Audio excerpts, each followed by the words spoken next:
Born again, I'm gonna show you. I love it. What is most interesting sa Miss International Queen Philippines 2025 ay ang pagbibigay kulay ng mga batang trans nene na ito. Hi, hello. From Tacloban, from Novaleta, Cavite. Baguio. Ang trending na Baguio, di ba? Cavite City. Cavite City. Oh, first muna dito tayo kay Baguio. Oh, Baguio, bakit daw iniba mo yung background mo kanina? Bakit? Anong strategy ang ginawa mo? Kasi from the prelim, iba yung sinabi mo at iba rin yung sinabi mo kanina sa final of the coronation night. Why? Nagpakatotoo lang po kung ano po yung ano ko kasi marami pong pakailamerang tao. Bakit? Yung ano bang pambabash at pagsasabi nila sa iyo? Pero in other way, it's katotohanan naman yun, di ba? Oh. Opo. So, what can you say about that? Wag po kayo makialam na may buhay. Pakailaman niyo po yung buhay niyo. Okay, kamusta naman experience? Happy ba kayo? At ang nanalo ay si Ann Patricia Lorenzo. Yes po. Hoping ka na ikaw yung kaback-to-back ni Ann Patricia.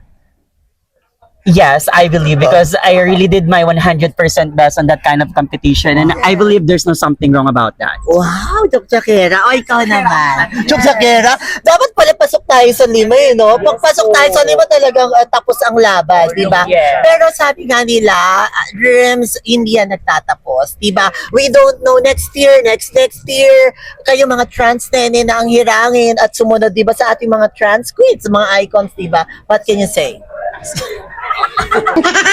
Ay, wala siyang masay. Ay, na parang ayaw niya na. Last, ano? Ano yung question mo? Hoping ka rin ba sa future ikaw ang hirangin? Yes, why not, 'di ba? Lahat naman tayo nagdadaan sa hirap. Try lang tayo ng try, maaabot din natin 'yon. Kidding aside, ano po ang natutunan natin sa Miss International Queen 2025 na mai-apply natin sa mga next natin journey? Hindi siya. Kidding aside. Magtulungan lang po tayo. Wag po tayong maging attitude kasi once na may attitude ka sa iyong katawan, hindi ka mananalo kahit kailan. Hello, what is your natutunan sa ating Miss International Queen Philippines 2025? To spread that we say equity. Kasi yung equity yung pinapalaki ng Miss International Queen Philippines, yung pagkakapantay-pantay, maputi, mataba, payat, maganda o hindi. Dahil ang tunay na Miss International Queen Philippines ay yung tunay na nagbibigay inspirasyon sa bawat isa.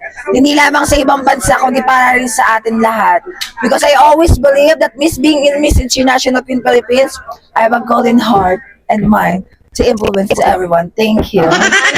Ano dyan? Ikaw naman, ano ang natutunan mo sa Miss International Queen Philippines 2025? The biggest lesson that I learned for this year is that applied inclusivity because here in Miss International we are promoting inclusivity, meaning to say that we have like an equal opportunities to join here. Even though that you're a non-pro or like a pro, you can definitely compete on this kind of prestigious pageant. What can you say about that? Magsuyod. Nangangati na po yung ulo ko. Kanina pa.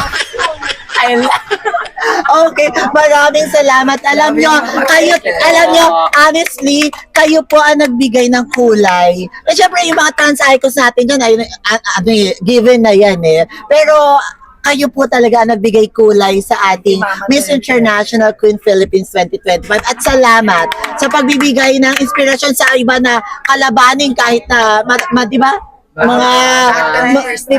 Diba kahit na matataas na tao pa yan, kaya natin yan. Maraming salamat sa inyo. Thank you, Mama Sente.